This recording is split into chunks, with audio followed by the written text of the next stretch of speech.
नमस्कार. जिंदगी ही लय भारी आपल्या यूट्यूब चॅनलमध्ये तुम्हा सगळ्यांचं मनापासून स्वागत आहे. मी आज एक हेअर टिप्स घेऊन आलेली आहे. काय होतं ना, बाहेर खूप आता पोल्युशन वाढलेलं आहे, बदलतं वातावरण किंवा आपल्या शरीरामध्ये काही डेफिशियन्सी असतात, त्या कारणास्तव जसं की लिव्हरमध्ये हीट वाढलं तर केस डॅमेज होतात. आता तो लिव्हरचा भाग वेगळा आहे, पण मग जर आपण वरून हेल्दी केस ठेवण्याचा प्रयत्न केला तर तेही खूप महत्त्वाचं आहे.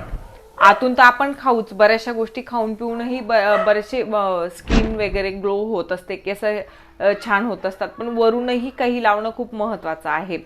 तर त्याचसाठी मी आज एक हेअर ऑइल आणलेलं आहे. घरातल्या वस्तूंपासूनच बनलेलं आहे, असं काही वेगळं काही आणायची गरज नाही आहे.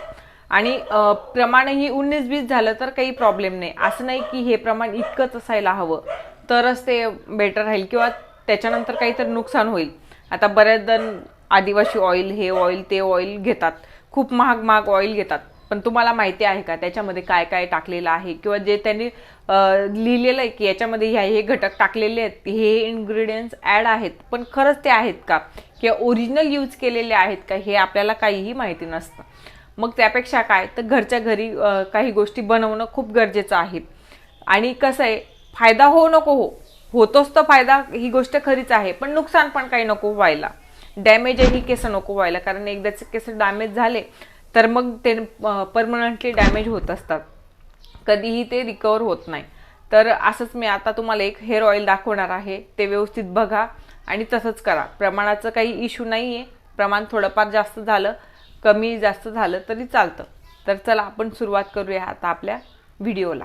मी इथे मेथी दाणे घेतलेले आहेत, कलोंजी आहे, ही पांढरे तीळ, काळी तीळ, मोहरीचे दाणे आहेत, हे कढीपत्ता, जास्वंदाची फुलं आणि जास्वंदाची पानं, आणि ऑब्विसली तेल बनवायचं आहे म्हणून कोकोनट ऑइल तर आपल्याला लागेलच. तर हे सगळं आपण आता एकत्र करून घेणार आहोत आणि एकत्र करून एका कढईमध्ये, लोखंडाची कढई, विशेषतः मी लोखंडाचीच घेतलेली आहे की त्याच्यात त्याचे तत्व उतरायला हवेत असं म्हणून, लोहही मिक्स होईल. तर बघूया आता. हे अशा प्रकारे मी सगळे जिन्नस एकत्र करून घेतलेले आहेत, कढीपत्ता वगैरे हे, आणि हे पानं थोडेसे तोडून घ्यायचे आहेत आपल्याला.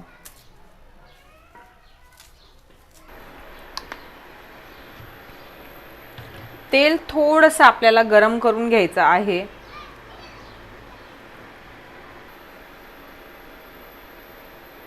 तेल हे छान प्रकारे गरम झालेलं आहे.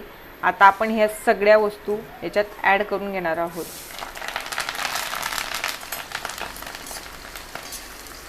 याला असं थोडंसं हलवून घ्या आणि आपण त्याला थोडं उकळू देणार आहोत.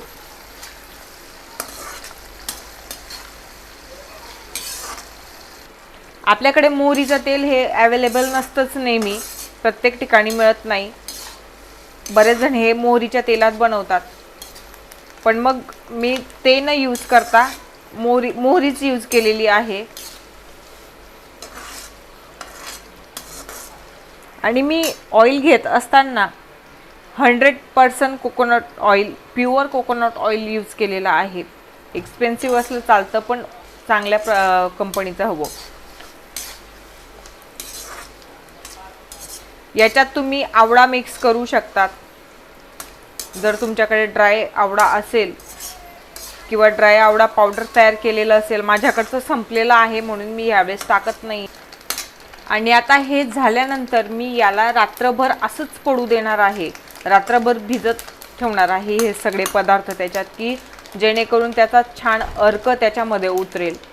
ह्या हिशोबाने रात्रभर ऑइल मध्येच सगळ्या त्या जिन्नस राहू दिल्यानंतर मी ते गाळून घेतलेलं आहे. आणि गाळून घेताना सहसा कोण प्लास्टिकची बॉटल वगैरेचं यूज करू नका. एक तर स्टीलचं पेला काही असेल तर, किंवा मग काचीच्या भांड्यात. मी बाकीचं छोटंसं काचीच्या बॉटलमध्ये भरून ठेवलेलं आहे आणि बाकीचं आहे. तर बघा, मी तुम्हाला दाखवते की हे कलर असा झालेला आहे त्याचा. तुम्ही असंही करू शकतात. हे ॲक्च्युली तेल लावणं हे आपल्या पूर्वापार चालत आलेलं आहे. तेल हे आपलं ओरिजिनल प्री कंडिशनर आहे. आपल्याकडे कंडिशनिंग ही केस धुण्याच्या अगोदर केली जाते, ना की केस धुतल्यानंतर. तर याच्यामध्ये कुठल्याच प्रकारचं केमिकल नाही आहे, ऑर्गॅनिक आहे. घरीच बनवलेलं आहे म्हणून आपल्याला माहिती आहे की काय टाकलंय नाही टाकलंय किंवा हार्मफुल कुठलाच पदार्थ याच्यात नाही आहे. तर तुम्ही हे बिनधास्त यूज करू शकतात, काहीच इश्यू होणार नाही हे लावल्यानंतर. आणि दुसरं म्हणजे तुम्ही केस धुण्याच्या अर्ध्या किंवा 1 तास अगोदर तुम्ही छान अशी मालिश करून घ्या. विशेष म्हणजे वरती केसांना लागलं नाही लागलं पण स्कॅल्पला लागलं पाहिजे. स्कॅल्पमध्ये हे छान मसाज करून हे जिरलं पाहिजे. आणि ते झाल्यानंतर तुम्ही छान कुठलाही शॅम्पू, आयुर्वेदिक शॅम्पू वगैरे यूज करून, आपण त्याची ही रेसिपी टाकूच कधीतरी, मी बनवून दाखवेल तुम्हाला की होममेड शॅम्पू कसा तयार होतो वगैरे. तर तत्पुरता हा व्हिडिओ बघा तुम्ही की याची मालिश केल्यानंतर.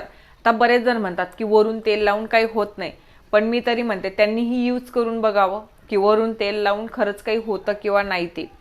तर करून बघावी मालिश. आणि सहसा करून जर तुम्हाला जमलं तर थोडंसं कोमट, गरम नाही, थोडंसं कोमट तेलाने मालिश करून बघा. खूप फरक पडतो केसांमध्ये, मऊ होतात, सिल्की होतात, शाईन करतात. मी माझ्या मुलीला किंवा मुलालाही हेच तेल यूज करते, बाहेरचं कुठलं तेल आणण्यापेक्षा. तर हे तेल वापरून बघा.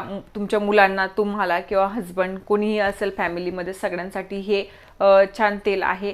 आणि वापरल्यानंतर किंवा बनवल्यानंतर याचं तुम्हाला रिझल्ट कसा वाटला किंवा इफेक्ट कसा वाटतोय याविषयी मला कमेंट नक्की करा. चला, व्हिडिओ आवडला असेल तर आपल्या चॅनलला लाईक, शेअर, सबस्क्राईब करायला विसरू नका. धन्यवाद. जय गजानन.